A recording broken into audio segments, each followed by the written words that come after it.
I'm Es Devlin. I'm the set designer for The Trojans and also for Salome, which is also playing in the ROH rep.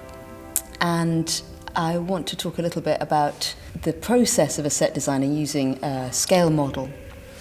We make models at various scales. With operas, for the final model, it's part of my agreement with this opera house that I will deliver a 1:25 model, that's specified. And it's important because I think any smaller scale, you can't really get the level of detail that you need to talk about the finish on these things. You can talk about form quite easily at 1:33 1/3 or at 1:50, but 1:25 is optimum, really. My technique's very photographic, so I will spend my model making time, a lot of it on the computer in Photoshop, creating photographic surfaces. So these are all printed surfaces. And another designer might have more sculptor-based modelers actually modelling. So some of these details on here are not actually three-dimensional, they're photographic. These ones are all three-dimensional, but some of these are photographic surfaces. And the reason I do it that way is because I'm trying to talk about a documentary photographic world. And especially in a house like this, which the standard of realisation of the design is extremely accurate. So if you give a model, it will probably turn out exactly like that model.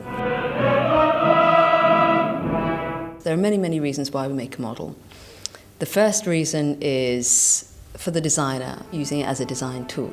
We're designing space, we're designing in 3 dimensions, we're designing sculptural objects. So it's very important that all our decisions are made in 3 dimensions so that we can plan not only the forms of the objects, but the colours of the objects and the way the objects move in relation to one another.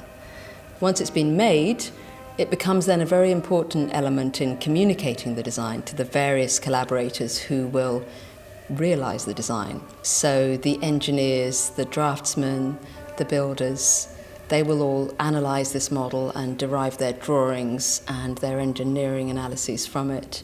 The painters will then analyse the finishes and derive paint techniques from analysis of the model. The prop makers will scrutinise small elements and decide exactly how they're going to cast each of these objects based on how we've built this thing here. Next, as we get into putting on the piece, once we've built the scenic elements, in the rehearsal room, it becomes very important for the stage management team, the director, the performers, to understand the space that they're in. Because it's one thing standing in it and seeing these objects around you and having a sense of it around you. It's another thing to be able to look at this thing all together at scale and understand how the objects relate to one another and what they mean and why they're in a particular orientation. It's also useful for the lighting designer, the sound designers. It's also useful for all the collaborators to be able to come together on this model, agree how things are going to be, and all fully understand that they're talking about the same objects. I've sat in meetings about this horse, where we're talking about the pyro, the flames that are going to come out of this horse, or we're talking about how each of these elements is going to be built, and we all hold it in our hands. You know, we can hold this object in our hands, we can look at it from any angle.